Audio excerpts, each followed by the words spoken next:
this meeting was really just an idea. As I started the center 9 years ago, I thought if we had enough people join us, maybe a dozen or 15 people, it would be not unlikely that many of them aren't from the West. And I'm from Michigan, and a lot of the people I work with in North, back east, and all the Western water challenges are really hard to relate to if you're not from here. So I thought, how could I get an experience, create an experience for people coming to our center who aren't familiar with water in the West challenges? I thought, well, I like road trips, so let's do a road trip once a year. We'll go pick a watershed somewhere each year. Because then we'll learn about it ahead and meet people who live there. We'll talk about how life is in that region, how the weather is, and how the economy works, culture's like. Really try to help a new generation of early career people gain some firsthand experience with Western water issues from people who live in the West, not from me telling them what it is, but from actual firsthand experience. So I had, I think, 2 grad students, 2 postdocs or something come into my office. I said, I think you guys would pick a water. Here's what I'm thinking and what we would do, and they'll pick a watershed. 6 months later, they come back. They're looking at me like I'm crazy. What are you talking about? Have a meeting, we'll just go talk to people. And I said, well, I need to pick a place. It's going to be Steamboat because I know Steamboat. I happen to go there sometimes, and I think it'd be a great community to work with.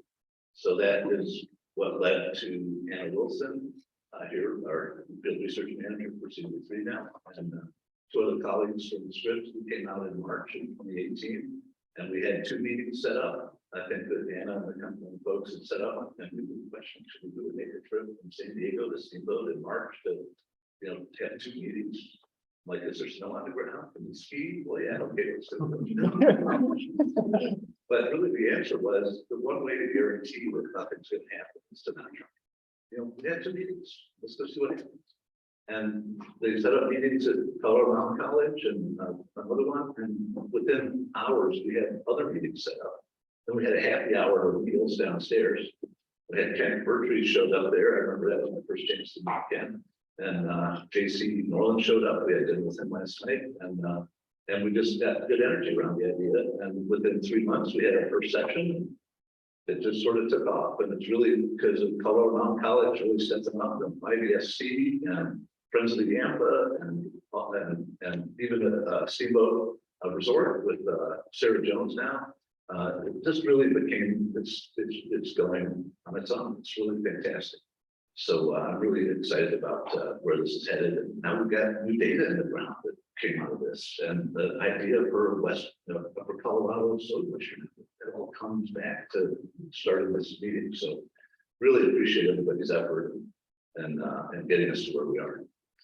So with that said, I want to just reflect for a moment on yesterday and start with mentioning that Andy Rossi, I had a couple of notes I wanted to actually do this, but I thought there were some really interesting things I want to try to get without just going out from memory. Andy Rossi, the general manager for Upper Indian Water Conservation District, gave us a nice sort of overview of the watershed. There are a couple of highlights here that I want to really hit. One is that the Yampa River provides about 10% of the flow of the East Ferry. It's a big tributary. Of course, I think we all know it's a fairly undeveloped tributary. It's probably the one without the only one that's a big dam. And some people might see that as an advantage or just then he also mentioned how and this is from a water manager in the basin perspective, beetle kill and wildfires have really changed the hydraulic of the region. And there was another point that he was building on there was that Elk River does drain about half the flow of the Yampa. And it's, I think he said, one of the top 3 most productive watersheds for actual producing the river flow in the nation for its size. I'd say it's also the most beautiful, but I'm nice. And then another point he made, which I really resonated with, is reservoir managers have to plan for the worst. I mean, it's delivering along to people, agriculture, and environment. We really got to be ready for the worst case scenario. So, as much as we want to do like the 50% odds thing, or I'm not a general manager of the water agency, it'll be about half. Oh, but it might be 10%. We got to be ready. Oh, I'm quoting you there, Andy, from yesterday. So let's see how to screw one up.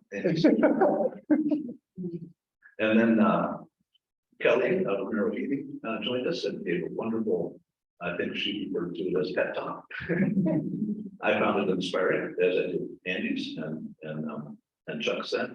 So I'm just going to go through Kelly's 8-step plan in 35 seconds. Colorado has 9 interstate companies. Can't manage what you can't measure. Get the institutions right. Water planning goes best from local, something like that. I'm in the south. Water plan will sit on the shelf without funding. I know that too. Nothing will happen without local champions. Maybe nothing's an exaggeration. It's hard to get the best things done without champions. Local champions.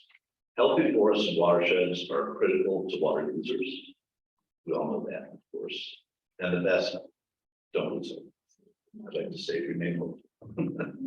So thank you for those remarks. Go.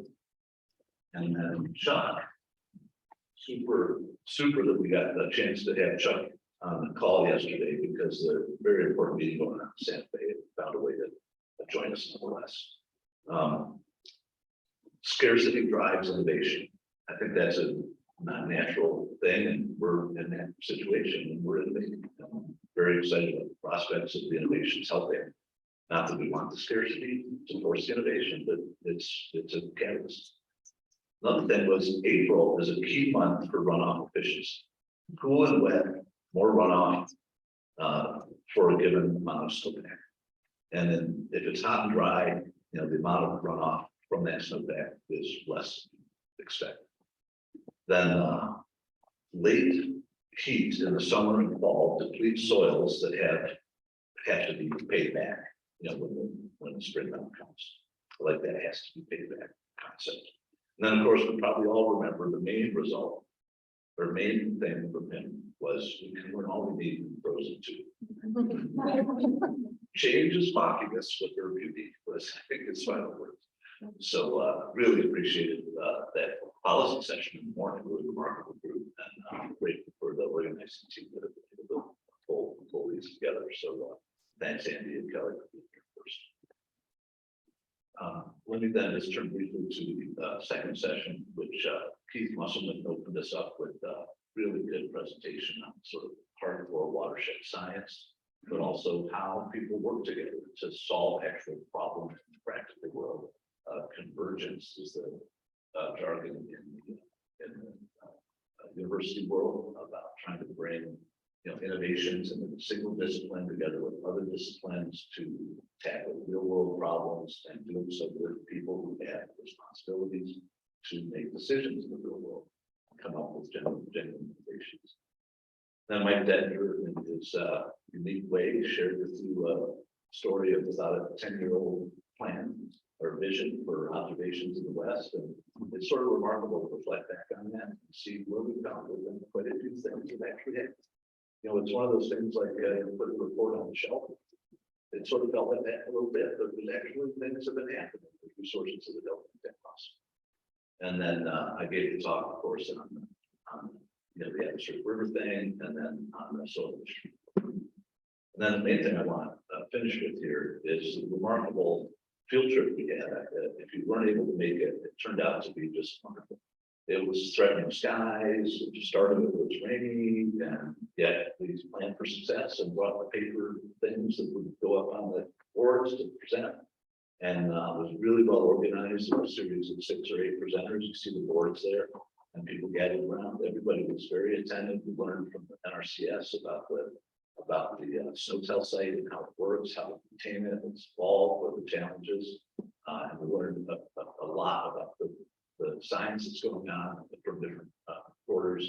And I won't go through a list of everybody who was there, but it was a really wonderful event. I learned a ton, and it was a beautiful place. And by the time we ended, it was sunny. And I want to say that Michelle Stewart shepherded the whole thing, emceed it, and was in the important decision-making position of should we walk out under stormy skies into this field and still do our thing, or cower under the stormy clouds in the cars. And we went out, and Michelle stood there, and I videotaped her as the storm was looking sort of threatening, saying it's going to be okay. It's not going to be too much.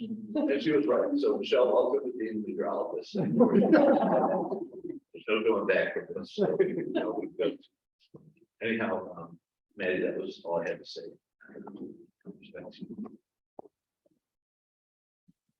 Thank you, Marty. I will just very briefly introduce our next moderator, who happens to be my colleague and a former Yampa Basin Rendezvous Steering Committee member, Tim Sullivan, who's going to be moderating our next panel, which is focused on technologies for water resilience and restoration. Tim has more than 30 years of leadership experience in international, national, and local conservation efforts. He currently serves as the Resilient Land and Water Director of the Yampa Valley Sustainability Council. Prior to that position, Tim was the Climate Director for the North American region of the Nature Conservancy. In that position, he oversaw work in all 50 states to develop a climate change program, including work on state-level policy, land-based emissions mitigation and adaptation, and communication and outreach projects. Tim holds an undergraduate degree in biology and history from Cornell University and a master's degree in conservation biology from the Yale School of Forestry and Environmental Studies. Tim, I welcome and invite you to take the floor and lead us into our technologies for water resilience and restoration panel. Thank you, Maddie, and thank you everyone for joining us this morning on a gorgeous steamboat morning after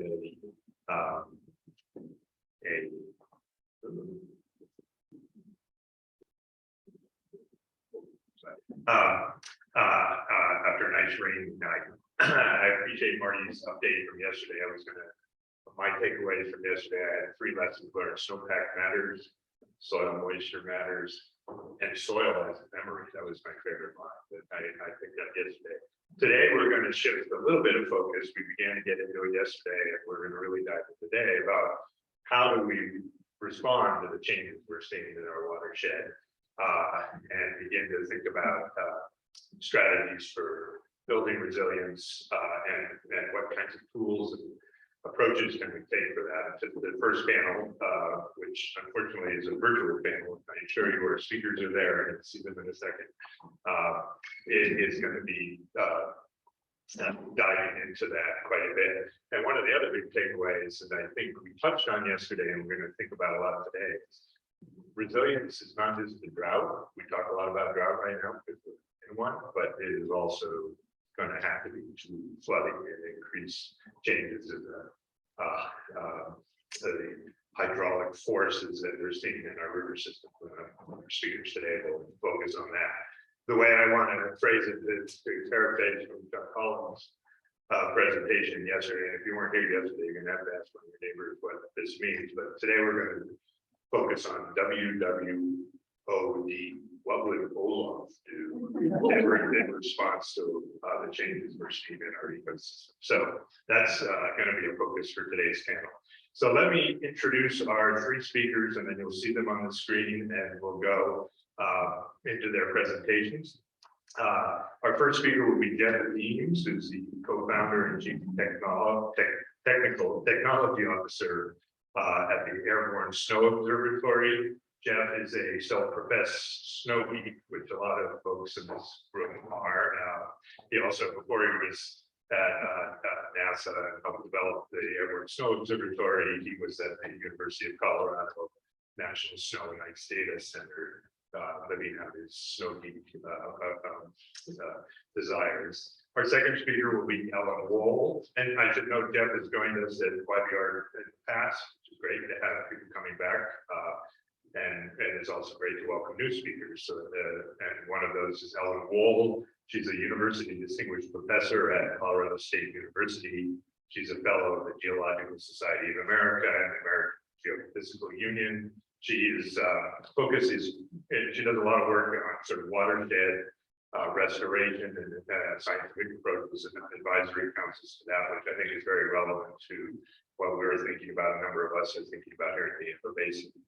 And our third presenter will be Joel Soltis, who teaches civil engineering at Colorado Mesa University, another fine Western Slope academic institution, which is great to have participation from Joel. Prior to joining CMU, Joel was at the Bureau of Reclamation, so he has experience in the governmental side of it as well. Joel focuses a lot on the engineering aspects of stream rehabilitation, and particularly infrastructure protection from flood works fine. And so I'm going to stop sharing, and we will be able to see our speakers and their presentations. And as I said, I know it's awkward for our speakers, but I can assure you there's a very eager audience here. And we're looking forward to hearing from all of you. Yeah, wave. That's great. And we're going to start with Jeff. And then we will have a chance to ask direct questions of each speaker, clarification, and then we'll have a conversation with the whole panel, with them all up on the screen like this when we finish up. So, Jeff, I will turn it over to you, and you can share your screen. And there we go. Great. Thank you very much. Awesome. Thank you, Tim. And hi to everyone in the room there. I'm really bummed not to be there in person. Big fan of the Yampa Valley and one-time resident. And I know I got a lot of friends and colleagues in the audience there. So hello to everybody. Thanks to Maddie and Tim and Marty and the organizers for the invitation to be on this panel. I think this panel and the rendezvous topic in general is super not only applicable but timely these days, and with a lot of pressing and relevant topics. So pleased to be a part of it. I'll speak to you today about what we're doing with ASO, the Airborne Snow Observatories, to provide a foundational data set to enable resilient observation and management of our mountain systems. So as everyone learned firsthand yesterday, standing around in the field, our current practice for monitoring the mountain snowpack is to use primarily SNOTEL, snow pillow data, and in addition to or supplemented by manual snow course data on a monthly or semi-monthly basis. And these stations are compiled and compared to the period of record to produce a percent of normal, which usually means median relative to the past 30 years of record. And displayed in this sort of basin average context with the color scheme you can see here, showing, this is slightly older 2020 data, but showing the percent of median on March 9th, 2020 at the basin scale. But as we know, those basin average numbers are compiled from the set of stations that exist in or very close to those watersheds. And as we zoom in on the Yampa here, you can see the Dry Lake SNOTEL just above town, where everyone was yesterday, and the set of stations that comprise that monitoring capacity in the basin. These stations are great. They provide an accurate measure of the snowpack, and particularly the mass of the snowpack water equivalent. And they do so in a continuous time series, an hourly time series, and have a long period of record for most stations. There's still new stations going in, but for the most part, there's 30 years or longer of data records at these stations. However, they do have some vulnerabilities, or this approach has some vulnerabilities as well. These stations, just by practicality, exist in a limited range of geographical settings. They're all in sort of a mid-elevation altitude band and in forest clearings. So we're not sampling alpine areas or lower elevation snowpacks with this network. Because they're necessarily limited in extent, they can really only be used in a statistical or an index forecasting mode. So they provide this comparison to the period of record, and that information is used to statistically forecast seasonal runoff volumes. And critically, these data cannot provide a basin water volume, a total inventory of the snowpack. It's an index of what's up there. And this presents a fairly critical vulnerability, especially as we move forward in a rapidly changing climate. So by way of example, this is this image of snow depth measured by ASO in 2019 in the Elk Range. This perspective is looking south over the town of Gothic to Mount Crested Butte, and Crested Butte up there in the upper part of the image. And the colors here are snow depth, with the reds showing 5 meters or more of snow depth and grading down through yellows and blues to lower snow depths. And the complexity of the snow accumulation pattern is quite evident just from looking at this. There's 2 snow tells in this view. The Butte snow tell right on the side of the crest of Butte Ski Mountain, and then Schofield Pass, which is just into the Crystal Basin at a bit of a higher altitude in one of the snowiest spots in the state, the whole Ruby Range into the Ewell Creek area.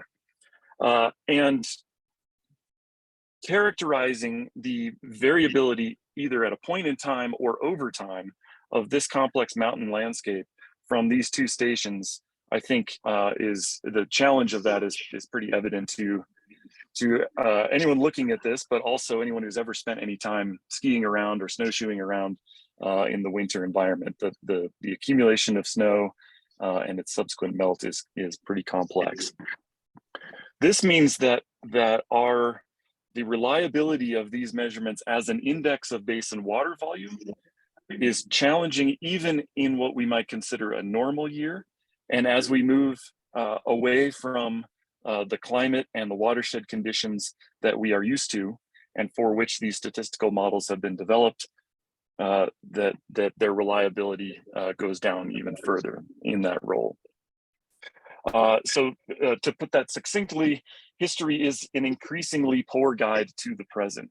So to use a statistical forecast, runoff forecasting method, we have to assume that this year is like very similar to years in the past. And as we get towards the margins of that, that assumption breaks down. And for reasons that we're all intimately aware of, warming temperatures, changing precipitation patterns, and snow seasons, dust on snow affecting the absorption of solar radiation and therefore enhancing melt, beetle kill and wildfires affecting the forest cover, and therefore the watershed conditions that govern and contribute to snow accumulation and melt, and evapotranspiration and soil moisture and all of the other water balance components that are part of the snow melt to runoff cycle. This leads to some uncertainty in our runoff forecasting methods, and it's only going to get worse as all of these factors change. So some example data from Denver Water here down in the Blue River Basin, showing the April RFC forecast compared to observed April through July runoff volumes. And you could see some years quite good. I would argue that within 2% that we can't even measure stream flow to that accuracy. But some years 17, 25, 56% error. And critically, at the time that water management decisions are being made, we don't know whether it's a 2% year or a 56% error year. So that uncertainty means that water managers need to hedge their operations to be able to accommodate a range of possible outcomes that's much wider than they would desire. It's this critical vulnerability and this need for enhanced measurement that has really inspired the development of ASO, which we started 10 years ago at the NASA Jet Propulsion Laboratory, and 2 years ago through a tech transfer process formed Airborne Snow Observatories, Inc., and gratefully hired all of our staff from JPL. So we're largely the same entity, but maybe a little more nimble than we were under NASA. ASO is a paired LiDAR and spectrometer observation platform on a twin-engine turboprop aircraft. We use the LiDAR to measure snow depth directly in combination with physical modeling of the snowpack, closely tied to those snow tell observations and other measurements of snow density, provide a water equivalent map of the entire watershed. And at the same time, use the spectrometers to map snow albedo, or the reflectance of the snow surface, which governs the absorption of solar radiation and therefore the main factor melting the snowpack. The LiDAR technology can see through the forest, so we can map snow in forested landscapes and actually map the forest structure at the same time, which is a nice side benefit. And our operations have been designed to produce data sets quickly within 3 days of flight for maximum decision support relevance during the spring rapidly changing melt season. I showed you the one image from the Gunnison just a moment ago. Here's another example of what these data look like. This is in 2021 in the Blue River on April 18th.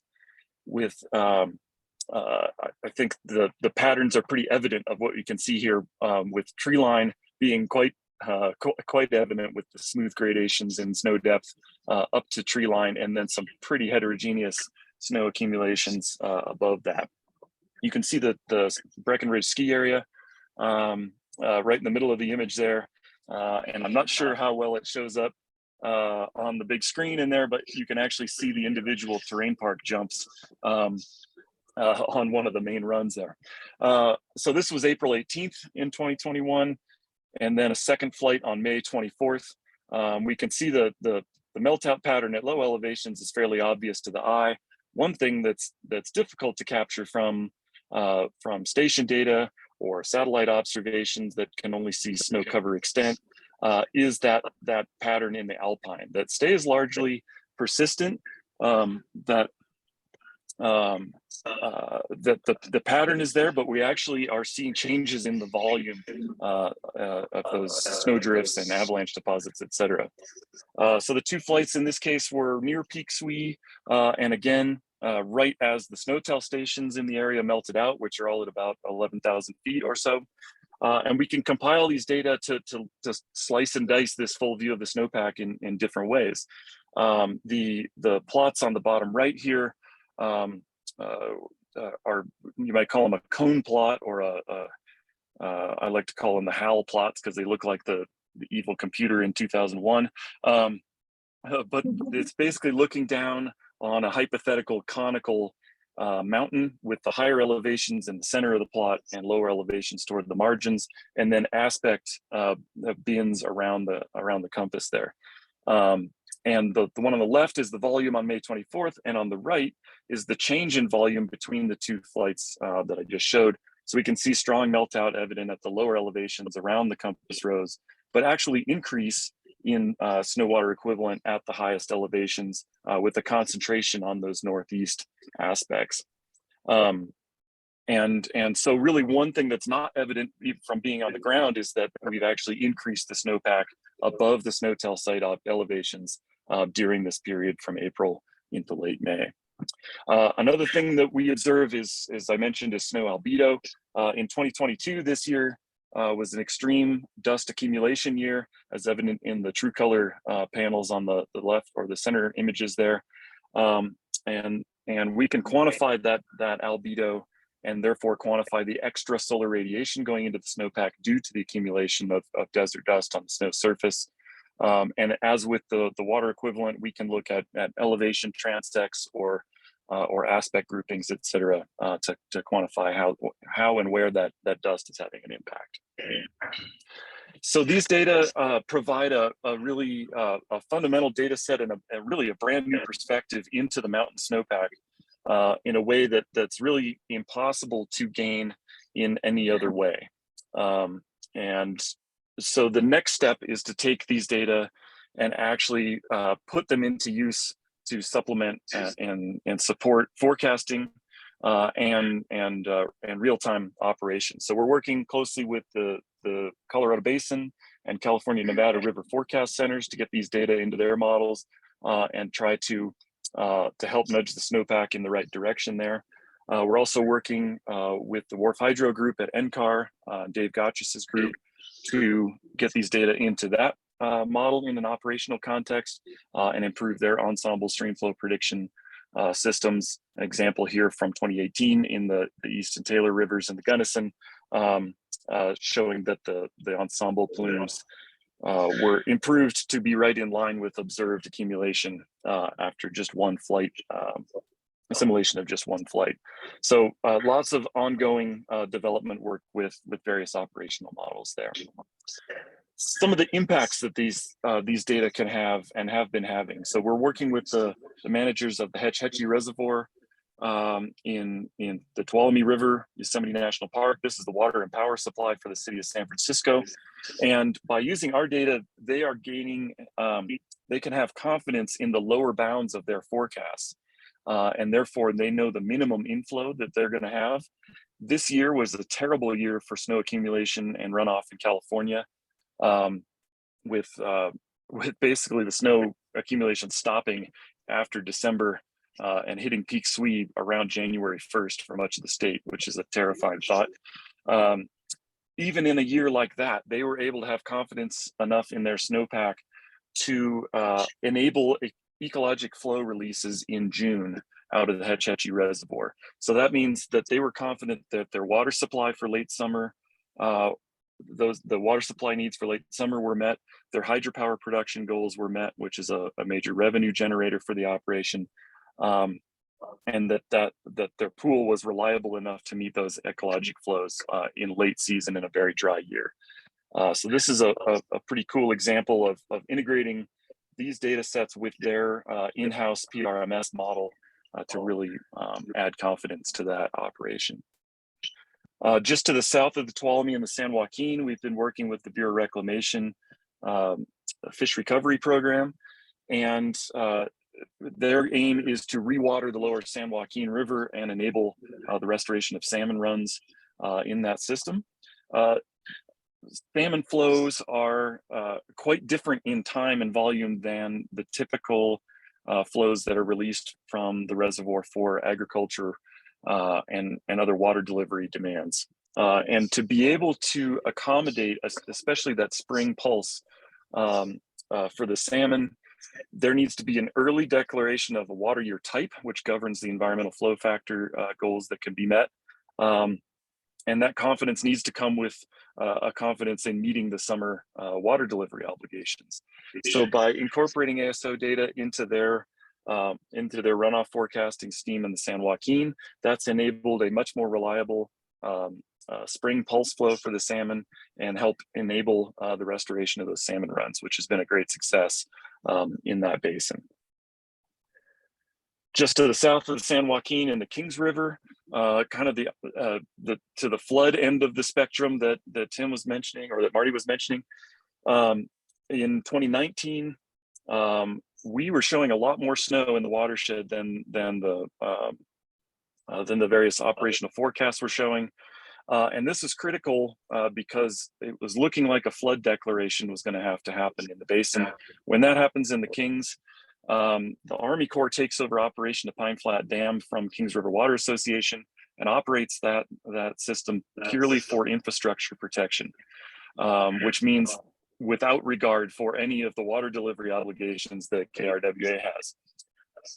With some early warning that they were likely to exceed that forecast, strongly exceed that forecast, they were able to operate at the 10% exceedance forecast, make some early releases and water deliveries, avoid that flood declaration, and meet all of their delivery obligations for the year. In retrospect, this saved them about 100,000 acre feet of water in that year in that system. With the water lease prices at the time, that translated to $100 million in savings for Kings River Water Association. If that happened this year, the water price in California has doubled. So that would have been $200 million in 2022. So that one example is a pretty major, is a pretty strong advocate for a sustained program providing both drought and flood resilience in these environments. A little closer to home here, again, to the Blue River with Denver Water. In 2019, we flew in mid-April and late June. Our second flight in late June occurred right as the snow tells were going dark. And there was obvious that there was still quite a lot of snow up there above the snow tell sites. We had just seen a peak in stream flow. So I've cropped this inflow graph on the bottom left to be what the managers were looking at the time of that flight. We showed that there was still 115,000 acre feet of water yet to melt out of the snowpack. which ended up being about half of the total inflow for the year for Lake Dillon. And we can see the two elevation distributions on the bottom right there, with strong melt out between the April and June flights at the lower elevations, but really a persistence in the upper elevation snowpack going into June. So Denver Water delayed their operations by a couple of weeks, continuing to let water through the dam, and was able to capture the second flood peak that showed up from that remaining snowpack. So that really sold Denver Water on the application of this technology, and they've been a great partner since then. One more example here from California. This is the Feather River, which feeds Lake Oroville, major component of the state water project there. This whole huge basin has seen a series of mega fires in the past years with a high fraction of the basin burned at pretty high burn severity. In 2022, we conducted 4 flights in the Feather, and this graph shows a comparison from the state of California website, comparing a couple of different snow volume estimates from a group here at CU, the SNODAS National Snow Model, and then the ASO flights in blue. A couple of things are visible here. One, our first flight came in and showed that they had half the water that they thought they did in the basin, which was a pretty big wake up. And you can see the course correction in the iSnowBow model that we run there, aligned with that first flight. And then our April flight showed that the snowpack had decreased by half again in just under a month. And so not only was there not much snow, but it was going away fast. And this actually surprised us. Even we quadruple checked the data, and it turned out that the fire and burned areas were shedding black carbon onto the snow surface and enhancing those melt rates. And we could see that from the spectrometer data with areas, cleaner areas showing a more normal range of clean snow, spring snow albedos, and in areas close to charred forests, a much darker snowpack. And so this contributed to melting out an already poor snowpack volume really fast. So this speaks to some other components of these data in managing and responding to forest cover change. As I mentioned earlier, that with the LiDAR data, we're basically mapping the forest every time we fly. So this image of near the Taylor Basin in Colorado shows just a simple canopy height model, and you can see some diversity even in that. But these data can be used to extract a number of different forest cover and structure metrics that can be used for planning or responding to changes in forest management or forest disturbance.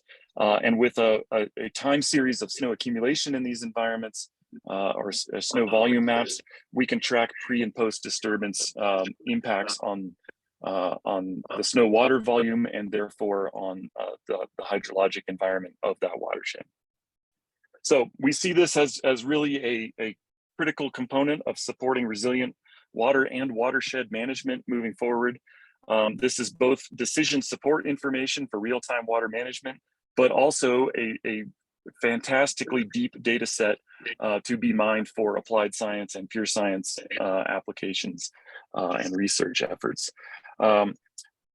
This is really part of a management, monitoring, and forecasting ecosystem.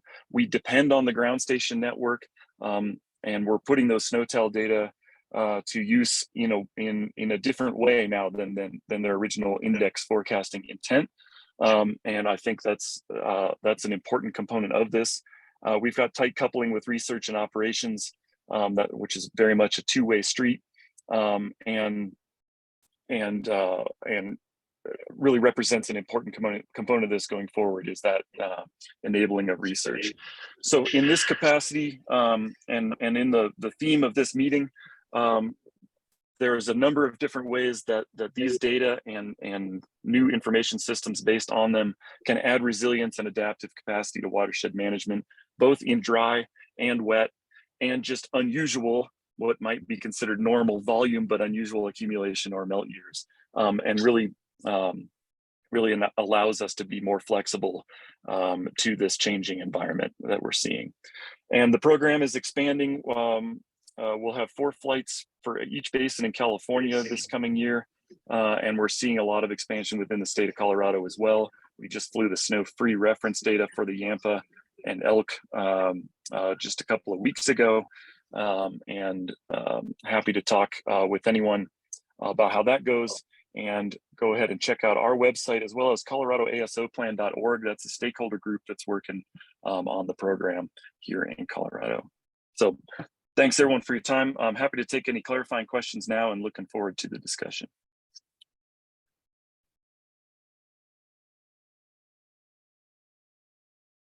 Thank you, Jeff. Are there any critical clarifying questions? I don't want to get into the discussion yet because we don't want to get to the next 2. Okay, good. So thanks, Jeff. Hang on, you will go off, and we'll move now to Dr. Lowell, and then we'll bring everyone back at the end for conversation. So, Ellen, can you share your screen? Excellent. And then we'll pin you as the speaker in the corner. And when you're ready, go right ahead. Okay, I was listening to Jeff's talk and I thought I've got to start mine with, and now for something completely different. So I'm looking more at what happens when all that snow melts and gets down into the river corridor. I study physical process and form in rivers, and I am particularly interested right now in how the details of process and form influence resilience to disturbance, whether that's fire, flood, drought, the many types of disturbances we have. So a little bit of background: resilience I'm defining as the ability to recover to pre-disturbance conditions, whatever that disturbance may have been. And I don't think of it as a binary. There are systems that are very resilient, systems that have limited resilience, and everything intermediate. So it partly depends on what process you're looking at and also the time and space scales you're considering. And I'm using that term system here to indicate either an entire river network, so the entire Yampa River watershed, or a specific segment of a river corridor. And I use the phrase river corridor to refer to the active channel in the adjacent floodplain. And either of those systems, of course, includes individual components that are more or less resilient to a variety of disturbances. So it really is appropriate to talk about a system. So just briefly, 2 of our primary disturbances, wildfires and or floods, they both increase water and sediment yield coming off of adjacent uplands. This is supposed to be a side view. The blue areas are a larger channel and a secondary channel. Those changes in water and sediment coming into the river corridor change sediment transport, so the amount of sediment suspension, what's going on with sediment that's traveling along the bed of the channel. That can influence the cross-sectional geometry. Do you have a wide, shallow channel or deep and narrow? How that channel moves back and forth across the valley floor. So planform geometry would be, is it a single channel? Is it sinuous? Is it braided? And 3-dimensional hydrologic connectivity really refers to vertical exchanges between the surface water and the shallow subsurface, which is called the hyporheic zone, or the deeper water in the groundwater. Longitudinal hydrologic connectivity between upstream and downstream areas, and then lateral between the channel and floodplain. So, I think you're all aware of this, but when we have a disturbance in the uplands, such as a heavy rainfall or a fire, that changes these inputs to the river corridor, and then we see a whole series of secondary effects. And if you look at the disturbance cascade, so how that translates downstream through a river network or downstream through a limited reach, I think it's really important to emphasize that you can have individual segments of a river network that are resilient and others that are not. But certainly if you're concerned with what's coming out here at the bottom, the mouth of the watershed, what happens in each of these segments upstream makes a big difference. And if you can slow the movement of excess material coming into the river network or through it after, say, a fire or a flood, then you're going to increase the resilience downstream. It's not getting hit with all that sediment and water at once. And in this context, the little ones matter. The headwaters, those streams that have no tributaries or maybe only one tributary, make up 70 to 80% of the total river length in any river network. So many of us are used to focusing on restoration and management of the larger main stem, but what happens in those tributaries is critically important, particularly if the entire watershed is disturbed by, say, flood or drought or fire. So what influences that disturbance cascade and how it moves down through a reach or a network? Partly it's what you start with. Are you in a steep, narrow bedrock gorge or a wide section with a nice meandering river and a meadow? What's the flow regime? Is it snowmelt dominated? How important is rainfall, different types of rainfall storms? The sediment regime, what size distribution is coming in? Are you dealing with sand? Or are you dealing with rock falls or landslides or debris flows? What's on the valley bottom? Do you have a lot of log jams in the channel? Do you have dense riparian forests of cottonwoods or willows? Biota here is, for our part of the world, mainly beaver. Do you have beavers building dams on the main stem or secondary channels? So those are all pre-existing when you have a disturbance like a flood or a fire.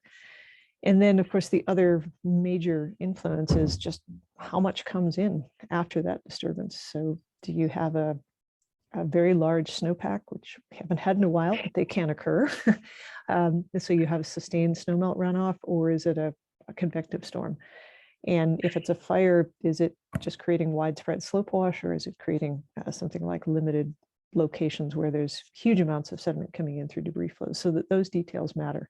So you can think of those as the disturbance components. And I'm going to use an example from the eastern side of the divide, so here in the Colorado Front Range, just to illustrate some of these effects. Little Beaver Creek is a tributary of the South Fork Poudre and the Poudre watershed. It was an old growth montane forest, so it's about 8,500 feet elevation at the catchment mouth, fairly small, 40 square kilometers. There were a lot of log jams here, and not so much beaver recently, but there was a history of old beaver dams that are now vegetated, partially breached berms. Fairly steep average slope, 2 to 3%, coarse bed material, cobble to boulder, a combination of pool riffles, and then down steps at those log jams, fairly narrow floodplain, 50 meters wide at most. If you're not used to thinking in metric units, less than 200 feet wide. Mostly it was a single thread channel, but in places where there's a wide valley floor, the individual channels branch and rejoin around vegetated islands in what's called an anastomosing planform. Mostly snowmelt dominated, but definitely late summer convective storms. So these are all photos from 2019 or earlier. The Cameron Peak fire in 2020 burned 86% of the watershed at high severity. So this is what the riparian area looked like after the fact. Even the log jams in the channel were partially burned. So we started working there to look at what happened after that fire. And this is just a close-up on a LiDAR overlay. As it says, the red area burned, the green did not. Blue arrow indicates flow direction. We went out immediately after the fire in early November, so there'd been no remobilizing flows. It was base flow. Surveyed 91 log jams in a 9-kilometer length of channel and chose 11 of them for places that we were going to come back and monitor. And we did that. We've been doing that for the last 2 summers, so 2021 and 22.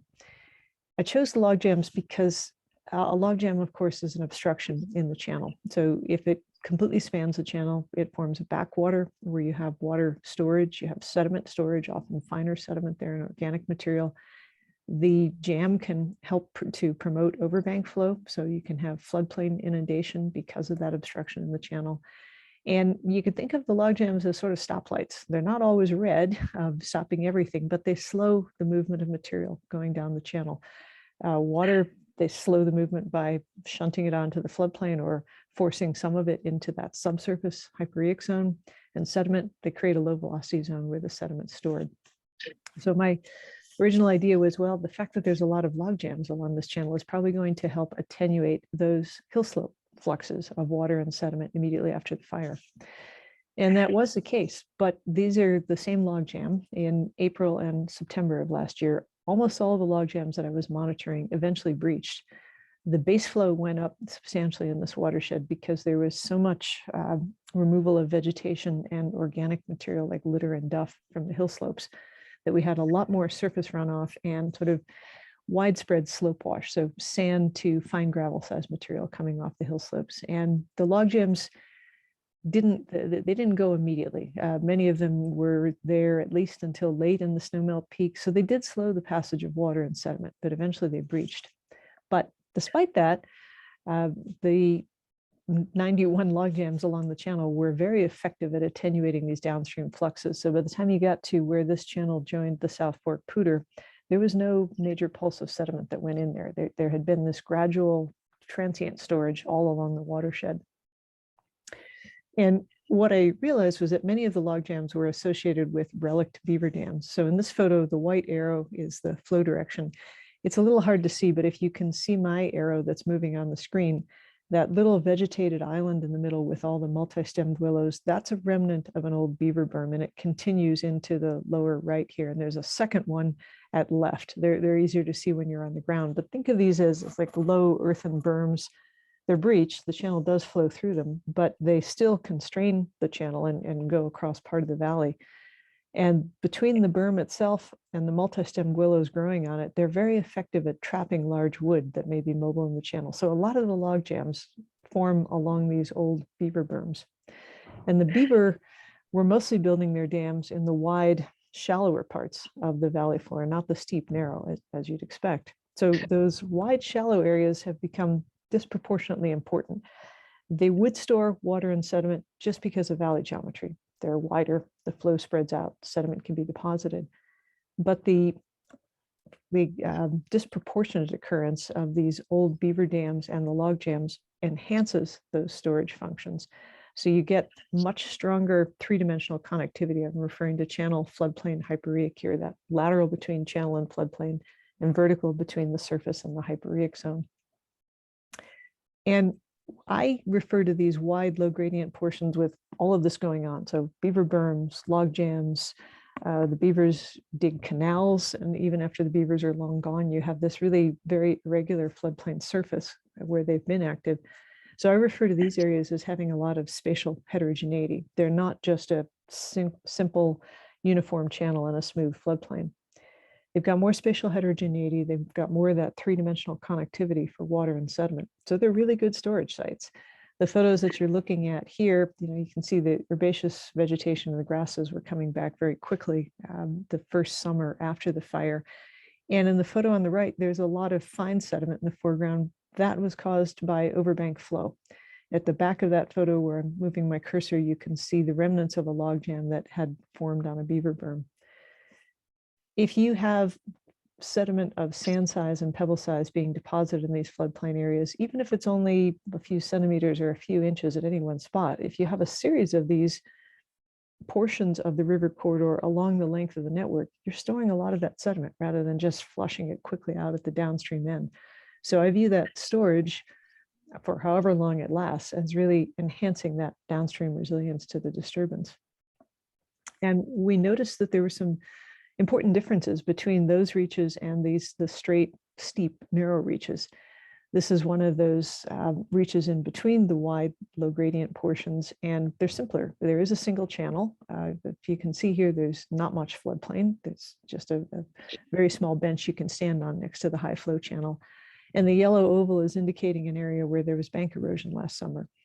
When you have these steep, narrow sections that concentrate a lot of hydraulic force during high flow, there's more potential for bank erosion. So you're introducing more sediment to the channel. Those wide, low gradient reaches, the sediment's being deposited on the floodplain, and we didn't see much bank erosion. So at the network scale, if you have more of these heterogeneous retentive reaches, then again, you're limiting that amount of water and sediment that goes quickly through the network to affect downstream areas. And those valley segments that are wider and have a shallower gradient and are more spatially heterogeneous, I often refer to as beads. If you think about looking at a river network in Google Earth or in a map view, the steep, narrow sections look like strings. It's just a single blue line, but the wider portions, you can have that blue line. Maybe another analogy would be like a braided rope that's unraveling. So they're wider and they're beads on the string of the stream, but they do have this potential for storage in backwaters at the log jams, in the secondary channels or on the floodplain. And the reason I'm emphasizing this is that, you know, we as humans don't alter valley geometry. Typically, what we do is alter how the channel and fluxes of water moving downstream interact with that valley geometry. And, you know, think of flow regulation, levees, bank stabilization, channelization that creates a single channel where there might have been multiple channels that branched and rejoined. So if we really want to slow the movement of materials downstream in river networks following disturbance, whether, again, it's flood, fire, or I suppose something else like blowdown, if we can focus on some of those beads in the smaller channels, first, second order channels fairly high in the network, I think we'll see a lot of benefits to main stem channels like the Yampa River downstream. And just a schematic illustration of all this to finish up. Those wide low gradient reaches, that's where the beaver in this particular catchment and most tend to build their dams. Even if the beaver disappear, that old berm traps wood, you get the channel spanning log jams. This is a drone photo of one of these reaches. Each of the white lines indicates a secondary channel that goes through this relatively wide section of the river. And you know, this whole thing is only 200 meters long, I think something like 700 feet. And again, maybe 150 to 200 feet wide. We're not talking about huge areas, but that stores a lot of sediment and water. And what we've seen after the fire is that because you have the water spreading across the floodplain and infiltrating into the subsurface in those areas, there was a lot more vegetative regrowth. I'm not showing numbers in this presentation because I wanted to keep it brief, but we did do vegetation transects, and the vegetation came back more rapidly and with greater spatial coverage in the bead sections than in the strings. So if you've got floodplain vegetation regrowing, that means when you get overbank flow, there's more what's called hydraulic roughness. So that's going to trap even more sediment, particularly of sand size and finer. And someday the beavers will come back. They had started to come back before the fire.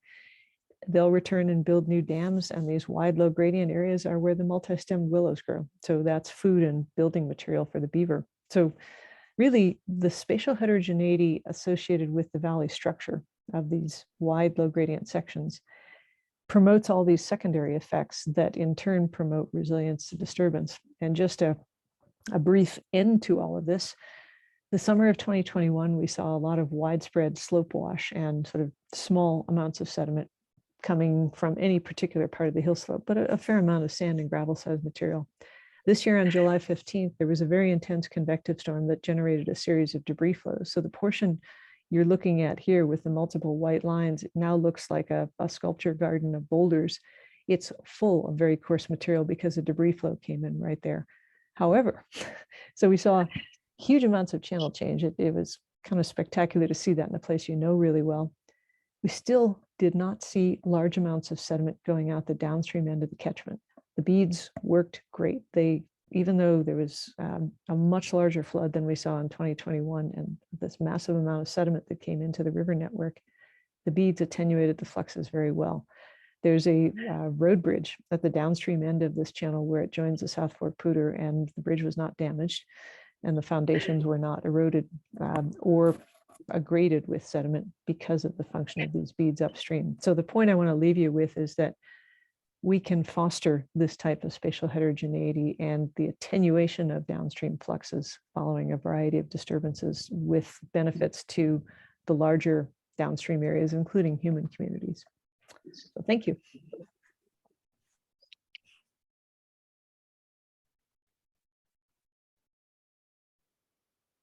Thank you very much, Dr. Wall. I can now add to my snowpack matters and other lessons that wood is good and beavers matter, which I plan that in advance.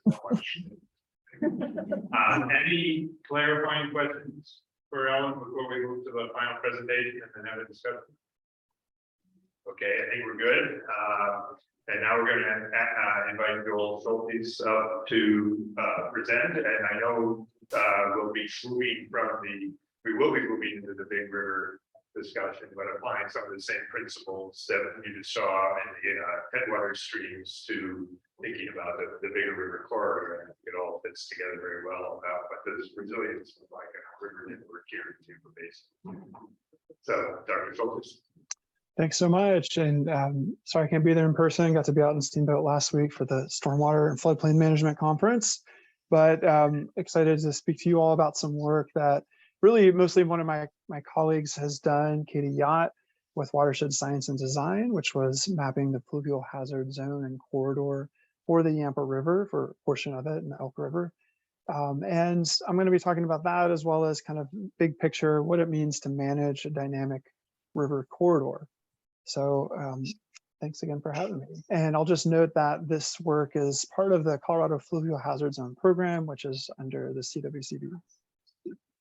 So we got to hear about snow and runoff, and Ellen got to tell us about how that runoff interacts with sediment, especially in burn scars and headwater streams. And now we're moving down further to kind of more main stem streams on the Yampa River.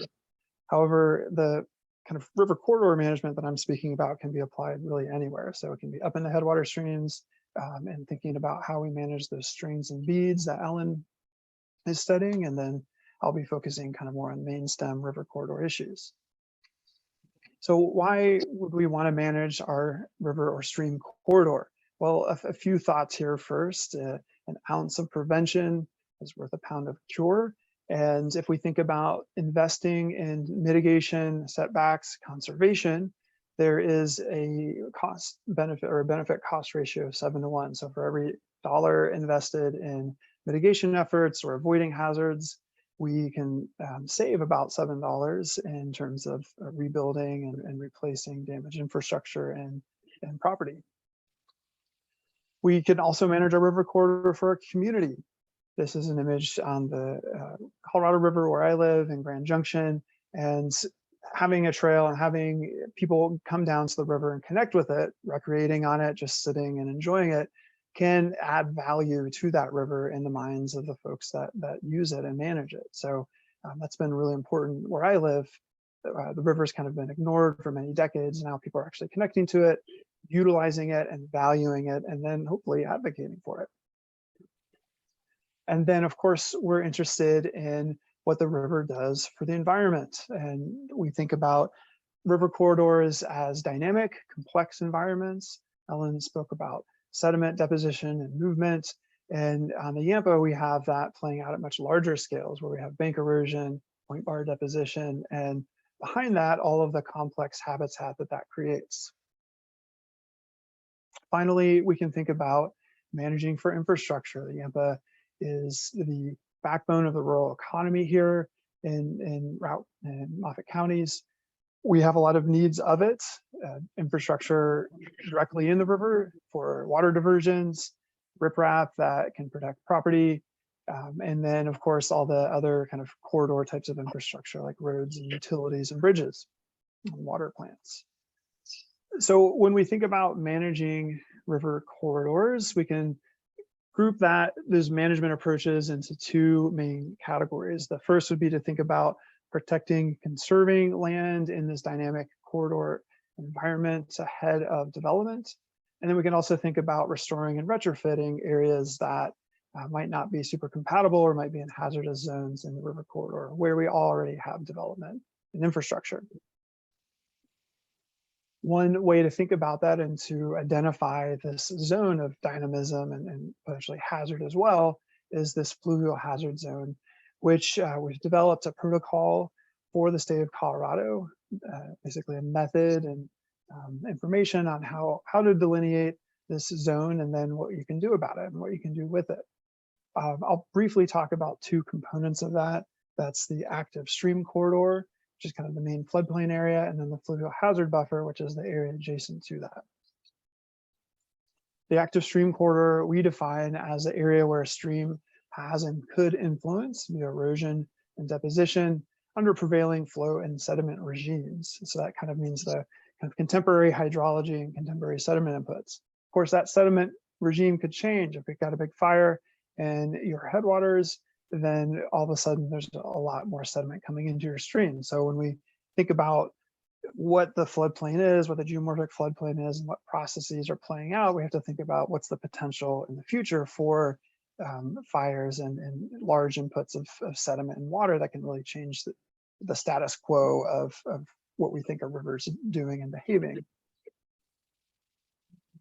And then we also have the fluvial hazard buffer. This is essentially the edge of the valley margin adjacent to the active stream corridor or floodplain that can be susceptible to erosion that's induced by lateral migration of the river or stream channels, widening or incision. So as channels move around, as they respond to floods and change, then they can influence the margins. And that could be hill slope failure like we see here. This is the Big Thompson River after the 2013 flood.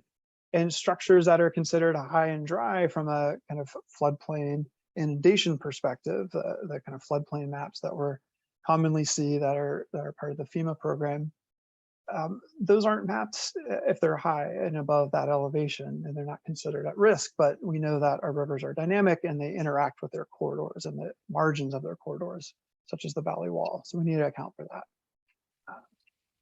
The fluvial hazard zone was mapped. This was published, I think, this spring or summer through the integrated water management planning process that the Yampa has recently gone through or is going through. And you can scan this QR code if you want to look at, pull up a story map, so kind of like an interactive GIS website that rolls out what this fluvial hazard zone is and what it looks like in the areas that were mapped. So this is downstream of Steamboat, essentially where the Elk River comes in, and then downstream to the county line with Moffat County. And they mapped the historic channel locations, so you can see how the channels moved over time. And we can see how meanders have migrated slowly, gradually, and then dramatically cut those meander bends off in a local avulsion. And then all of a sudden we get the river in a totally new place. Those historic channels are abandoned, but they're still connected hydrologically in many cases. And so they form backwater habitats that beaver can live in, and native fish can rear in, and a lot of, all the complex habitat that and species that wetlands support are part of that side channel. So what came out of this was not just a map, but also some strategies for managing the Yampa River corridor, and three main strategies came out of this. This was first thinking about land and water protection, conservation. Second, thinking about ways we can rehabilitate the floodplain and stream channels in terms of reconnection and restoration, introducing more complexity through wood, and then also looking at opportunities for infrastructure retrofits and upgrades as infrastructure ages. Let's think about how we can build these things back and retrofit them in ways that are more compatible with river processes. So first I'll look at land conservation under that protection strategy. We know that our river corridors are dynamic, they're moving over time, as was indicated in the channel migration study. And so here's just a zoom in of a meander bend that's slowly migrating to the north here over time. And as rivers erode and take out, erode stream banks, they're also depositing behind them. And so the sediment that's eroded out of a stream bank will get transported downstream to maybe the next bar or island, or maybe a couple of meander bends downstream, depending on how big and long a flood is that particular year. And so where the river taketh, it also giveth. And the land that it giveth is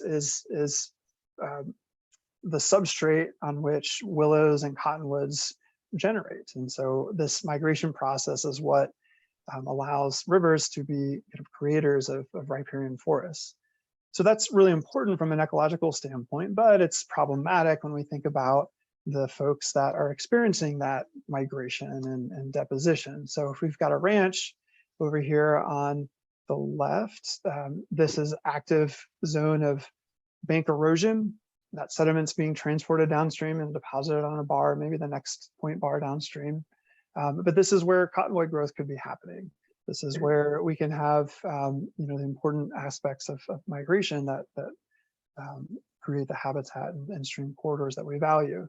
So what can we do about this? Well, there are examples of, for example, channel migration easements. And this is an easement that where the landowner is compensated for essentially foregoing riprapping this bank and allowing migration to happen within their land.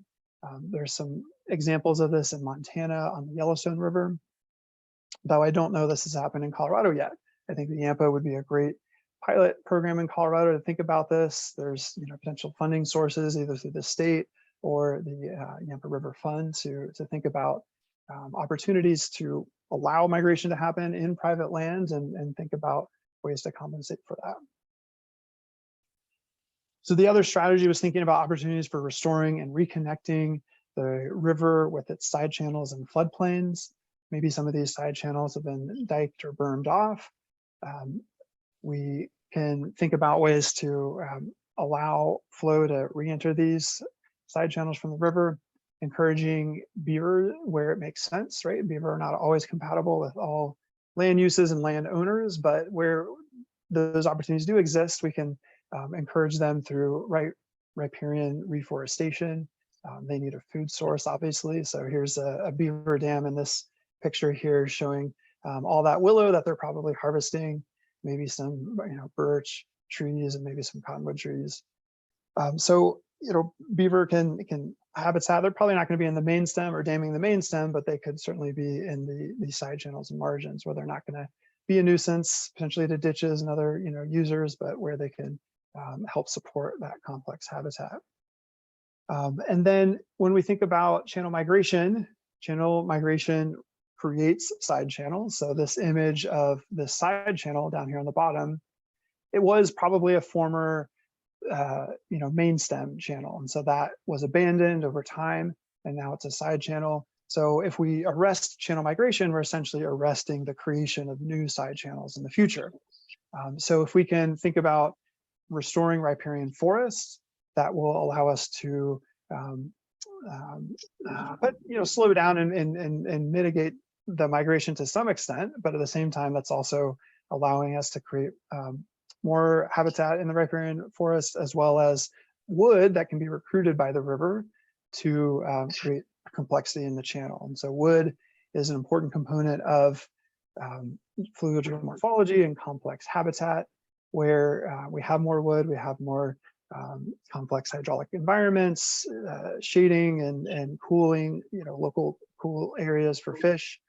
So there's a lot of more opportunities to reintroduce wood into the Yampa system. It can also be used for bank revetment. And so here's an example of where wood is being used to essentially armor a bank. Now, this is preferable in many areas to riprap because wood allows for, cover and shade, and it's a little more compatible with, fish needs in the river. And so it can be kind of serving two purposes here. One, where we have critical infrastructure or land that we want to protect from migration, we can slow down migration in that area with using essentially armoring with wood, but then also provide some habitat benefits as well. So the last thing we'll think about is riverine infrastructure. And here's a cartoon that shows where, of course, we have needs. We need to cross rivers. We need to get water out of rivers for agriculture. We need to farm the land around rivers.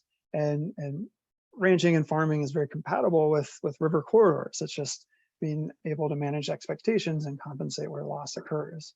So there's a lot of ways we can restore and retrofit our infrastructure to be more compatible with rivers. We can think for opportunities to, if we need to rebuild a bridge, to expand the abutments on that bridge to allow for more dynamism, migration through that. Or we have diversions, we can think about ways to build those diversions flexibly, where if they do get washed out by a big float runoff year, they're easily kind of rebuilt or maintained. And then we also can provide fish passage on that. And then where we have utilities crossing downstream, we need to think about the river corridor and the river migrating in that river corridor, so that when we bury the utilities, I've seen an example of an Excel gas line near Hayden that was exposed by bank erosion. I think their response was just to go back and riprap that in. But where we kind of replace utilities, we can think about digging deeper for longer. It's a little more expensive up front, but we avoid future hazards down the road. I'll skip through this real quick, but I'll just say that there is some great guidance out there on managing infrastructure in the stream environment.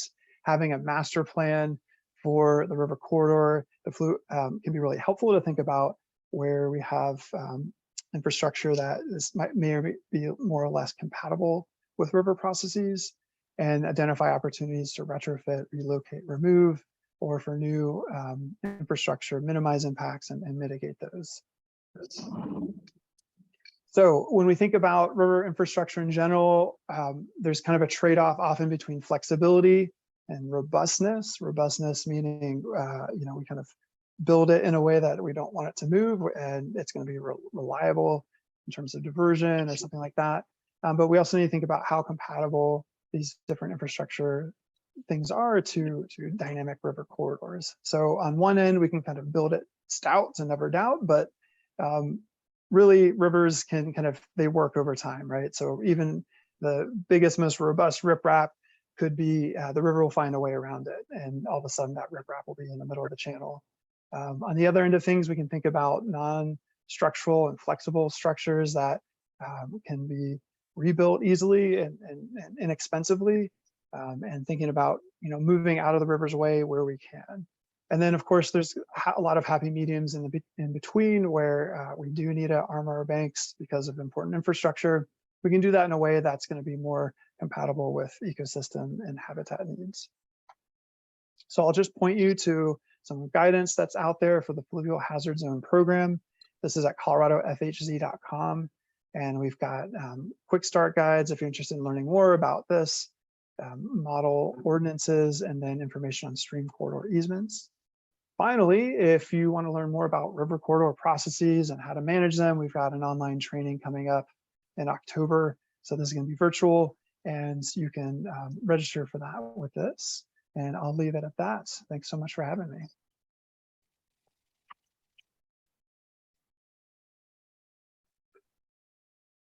Thank you so much, Joel. As someone who works on riparian restoration, it's always great to hear the value of what it can do. The other thing that I think is really important about what came out of that fluvial hazard zone mapping and the IWMP process is the importance of our agricultural lands in the bottom of our valley, that we are in many ways, the river is special, but that's another way we're special, is that we don't have a lot of heavy development right up to the banks of the river as we get down to the city of Steamboat because of the agricultural use of the floodplain, and creating opportunities for partnership as well. And I love the slide you showed, Joel, with the alpine down to the river, and that ties all three of our talks together really nicely. So I think we're going to open it up for a discussion here now. We're going to just the audience. Hopefully this will work. And if you speak into a microphone, you'll be able to hear. And I assume the speakers can you hear me now at the moment? Oh, yeah, good. So we should be good with questions, but make sure you use the microphone for it. I'm gonna start with just one question. It's a little geeky, but this was a technology discussion. And one of the things I was struck by was all three of you mentioned the use of LiDAR as a tool for building this better understanding of our systems, digital elevation models for structure, hydrologic history, and other things that I realize come from other things besides LiDAR. But I'm curious if you are seeing, and maybe Jeff, you can start with this, but are we getting close to having sort of a standard set of LiDAR images that are available to all of us, kind of the way Landsat has improved our ability to access satellite data, or is that something we should be working towards? Maybe some more standardized approaches to where practitioners can have access to LiDAR images in real time and over proper coverages. So any thoughts you have about that and how that might transform a lot of this kind of planning we're talking about here would be great. And I'll go all of you, but maybe Jeff, you can start that. Yeah, great question, Tim. It certainly is a powerful technology for lots of applications. Primarily, of course, is just the terrain and vegetation-free elevation mapping. Ellen showed a hillshade background in one of her images that, you can stare at those for hours because of the detail that you can see in there. You can really see a lot of features, including like old, partially reclaimed forest roads under the canopy. You can see all kinds of stuff. And that just kind of highlights the potential power of those data for all kinds of applications, including, you know, encompassing everything that we've talked about on this panel. The USGS 3D elevation program, or 3DEP, has a goal of mapping the entire US at a resolution compatible with a 1 meter digital elevation model. And that has progressed. It's kind of a partnership-based program, so requiring local input, local match, and the state of Colorado flood management or flood hazard mapping program managed by the CWCB has actually succeeded in mapping the entire state. The northwest corner of the state that includes a lot of the Yampa Valley is still in production. They say that we expect to see that later this year. So that's a pretty, that gets at what you were talking about, Tim, that a universally available through the national map data set that's quite enabling. It's useful for most purposes. Unfortunately, we have tried to use it for ASO and we have found it to not be suitable for our purposes, which is a real bummer, because that means we have to go fly everything snow-free before we can start producing snow data sets. And that has to do with the internal consistency of those data. We're trying to get down to a 3 centimeter accuracy in our snow depth. So that means that the underlying data has to be that accurate as well, and throughout the watershed. So for floodplain mapping, areas that are close to where the ground control is done with the 3DEP program, I think they're highly reliable and therefore are used by FEMA and others for flood mapping, and therefore would be great for riverine restoration applications. I think elsewhere in the watershed, we've found some, I wouldn't call them critical issues, but they're critical as far as mapping snow depth. So unfortunately, we've been unable to fully leverage that data set. But it's a fantastic resource for not only providing terrain data, but also as a benchmark in time and being able to track geomorphic or vegetation or forest cover change since the time of those flights. So it's a great resource. Great, thanks. Joel or Ellen, anything to add to that? I'll just say, yeah, I mean, his point about using LiDAR in river corridors, the mapping process that we use for the fluvial hazard zone relies on LiDAR to be able to understand and see in detail where the river's been historically and where is kind of being actively influenced by the river. So geomorphologists are really excited about LiDAR. Great, well, let's open it up for questions, and we'll have Nathan will take that side of the room, and we'll start back there. Hi, can you hear me? I think this question would be for Ellen or Joel potentially, but I'm curious. I like the phrase "what is good," but as a river rat myself, I've experienced a lot of people, and myself included, removing wood from the river. And I just see that constant battle of beavers and the wildlife and the wild, just nature adding wood to the river and people continuing to remove it out of the river. And I wonder if there's like some sort of better system we can have for that, like leaving the wood in the river until late spring and trying to potentially add it back to the river late summer, like after that peak recreation period, or if you have any comments on people removing wood from the river. Okay, I that was a little hard to understand the whole question, but I think what you're asking is sort of flexible approaches to using wood in river management. I think I heard something about people floating the river. So there are a couple of things that are done when wood is either retained or actively added. You can anchor it in place rather than allowing it to be mobile, and anchoring, some of the first anchoring projects, they'd use metal cables and things, but then those can erode and create their own hazard. So partially burying reintroduced wood in sediment is now commonly done either in the bed or the bank. If you have water users or recreationalists, it really depends on their skill level.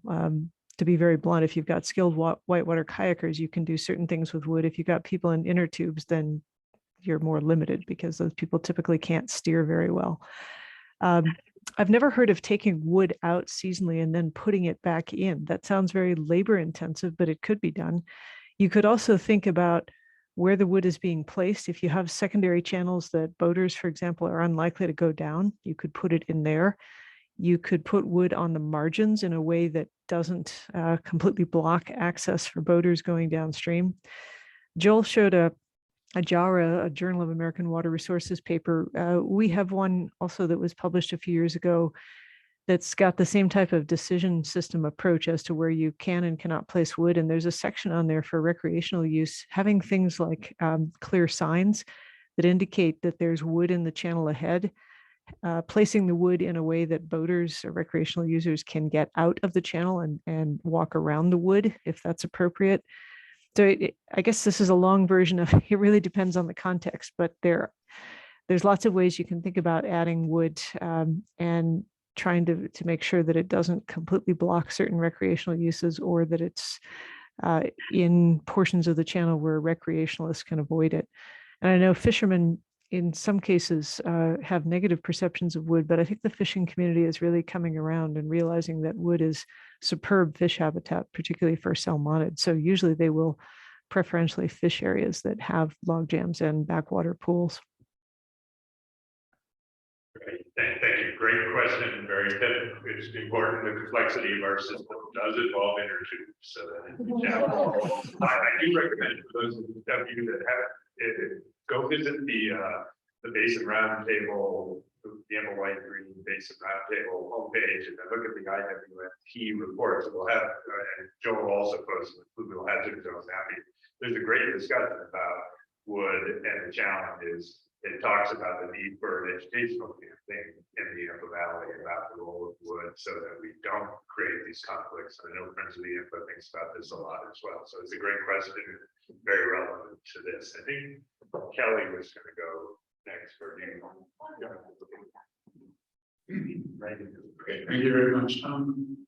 This is specific to the Yampa River and probably the two lower zones, 2 and 3, or steep areas. There's been a lot of work on putting trees along the river, both for keeping the temperatures cooler and bank erosion. But our river, most of it is privately owned. And so most of the work that's been done is either in public land, like the real land, and some of the forests, and some of the places like around the cities. But I'm wondering, it'd be nice to have a tree, putting trees in a lot of the area that is private. And I'm wondering what percentage, Ellen talked about upstream places where you can control sediment. We're talking about zone 2 and 3. I'm wondering how effective is just putting these a few places when the other, I'll say 50, 60, 70% of the Yampa River is privately, that usually doesn't happen. How much effect does a small project do in the whole river? You mentioned upstream, but we have a huge zone 3 all the way down the river. And I'm just wondering how effective is that just in a small place when we have the majority of it is unshaded and unprotected by banks. That was a simple question. Yeah, I can take a stab at that one. The short version is we can't quantify thresholds. Like if you want to, would you need to reforest 20% of the total bank length? We don't know yet. But the even shorter answer is everything helps. And what I'm thinking of is particularly for riverine organisms like fish, they're mobile. They will move to suitable habitat. And I remember a story, my colleague Kurt Fausch, who is recently retired here at CSU, is a salmonid biologist, told me, he said they'd be shocking on the Poudre River for fish and they'd get a few fish and then they'd come to one tree with a root wad in the river, and he said we didn't have enough buckets for all the fish we caught. So everything helps, the fish and aquatic insects and probably other terrestrial organisms that like log jams will move to wherever the suitable habitat is. So I can't tell you a threshold level of, if you want to recover fish populations entirely, you need X amount of channel bank with riparian vegetation or with wood, but everything you do will help. And I'll just add that this is really a generational project. I think if their interest is restoring habitat and in the riparian corridor and in the channel, then we need to be working over many decades to be planting trees and allowing trees to establish where rivers are migrating. There's programs with NRCS, USDA that can partner with ranchers to help with this, offset costs and funds. But yeah, certainly the private land should be in the mix. It can be in the mix, and I think finding a willing landowner and doing that private work on private lands can then kind of get the word out that this is maybe something that can work for others. There was one thing I wanted to add actually in response to the previous question too, that I thought of where you have a willing landowner or access to the riparian forest, having log jams in the floodplain can be very beneficial as well. There's a wide variety of creatures from fungi and insects to small mammals and birds and even larger mammals like pine martens that preferentially use downed wood when it's available. So, I was thinking about log jams in the floodplain, particularly if they're around the trunks of standing trees. They're not going to be mobilized and create hazards for infrastructure or people, but they can still serve a lot of benefits or provide a lot of benefits. And I'll happy to talk to you afterwards, Jonathan, but we are actually in the Amber Forest restoration project, beginning to work with private landowners, a lot of willingness and interest in having trees planted there. And I will also say that the city of Steamboat Springs, under Kelly Romero, which is the water resource manager, we did a study with the Freshwater Trust out of Oregon that calculated how much additional riparian cover we need to reduce water temperature below the water quality thresholds that we have in the city. Surprisingly little. So we do have a threshold answer to the one for Allen, just in terms of kilocalories during the river heating it up, which is the issue. And they're incredibly effective trees that are at shade. That's what they're running. Well, they're good at lots of things, but shade they're good at as well. So another question. So I don't go on about planting trees. Thank you. This is for Jeffrey Jeff Burgers and President. I run an active ski company, and we do a lot of snow observations for avalanche work. My question is, and I think I know the answer, but does snow all melt the same? When we do our observations for avalanches, we do finger tests, fist tests, tests to see the layers in the snowpack. I know what you're doing is pretty mind blowing. It's great to measure snow water. Does that, do different layers of the snowpack at certain depths change the run? Or change how fast this is? Yeah, great question. So from our perspective, we can't see those layers with the LiDAR. We're just looking at a full snow depth. And neither can our model. It has layers in it, but it's mostly a mass and energy accounting type of layer, as opposed to some of the avalanche models that are out there that actually track grain size and weak layers and that kind of thing. So the way we treat how the snow melts and how the runoff is generated is kind of as a bulk property, but you're spot on with that you can have discontinuities in layering that affects how runoff that's produced at the snow surface ends up on the land surface, and then as infiltration or as surface runoff. In Colorado, we tend to get a strong depth hoar layer at the bottom, strong meaning thick, depth hoar layer at the bottom of the snowpack. And as with soil horizons, if there's a strong change in grain size across a layer boundary, you can actually get perched water within the snowpack that can run off laterally on a hill slope. So if you've got a fine grained snow slab that has water input to it, when it hits that coarser grained depth pore layer, it'll actually perch there and run off laterally. Now, that doesn't last very long because snow being a fairly hot material, it tends to form flow paths pretty quickly. So that time of lateral redistribution within the snowpack is probably only a couple of days, depends a bit on melt rate. And so from the perspective of a seasonal or a multi-day melt production, kind of less of an issue. But it's certainly something that contributes to the spatial variability. Thank you. And I got a real quick follow-up question. We do a lot of observations in the avalanche wing across the states in the West. Has anyone been working with those observations for snow water or snow depth? Do you work with like the Colorado Avalanche Info Center or all of those observations for snow water or water? Yeah, there's actually a citizen science effort called Community Snow Obs, where you can actually submit snow depth observations, and they're aggregated in a kind of a West-wide database.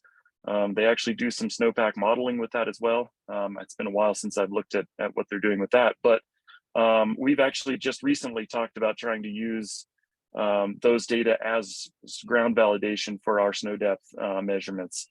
We kind of require some pretty tight geolocation to be able to use those, but we think that is present in many of those observations. So that's going to be hopefully a nice resource for ASO data going forward. Great. I think we have time for one more question and then let Kelly do that. Great, thank you. This question is for Dr. Wool. Dr. Wool, my name is Kelly Romero, and is Assistant Director for Water with Colorado Department of Natural Resources. And as I discussed yesterday in my presentation, and as a lot of folks know, there's a lot of money in infrastructure bill funding and some state funding for watershed restoration on scale. And so my question for you is, what are some of the barriers that you see to doing beaver restoration or process-based restoration on scale in Colorado? Oh, that's a long answer. Okay, let's see if I can break it down. Beaver, people seem to be bipolar with respect to beaver. They either really like them or they hate them. So there are human perception barriers, and the people who don't like beaver, it's usually because of the secondary effects of the beaver dam. So the rise in the water table, or the tendency of beavers to dam things like culverts or irrigation intake structures, or to chew down riparian trees that are valued. So a lot of times it's education or outreach, because there are very low-tech, inexpensive ways to avoid those problems. There are things called Beaver Deceivers, which are basically just metal fences in the pond. You build them around a culvert, for example, or around an irrigation intake, and it keeps the beaver from damming it. There are beaver pond levelers, which are just flexible PVC tubes that are inserted through the dam at the height beyond which you don't want the water level to go. And there's this myth that beavers have this inherent need to always dam flowing water. That's not really true. What they do is build a dam that will create enough of a backwater to submerge the entrance to their den. So they are perfectly able to have water flow over them through the dam. But you can stabilize the pond height. You can build pretty inexpensive fences around the base of large, older riparian trees that you don't want them to cut through or to chew down.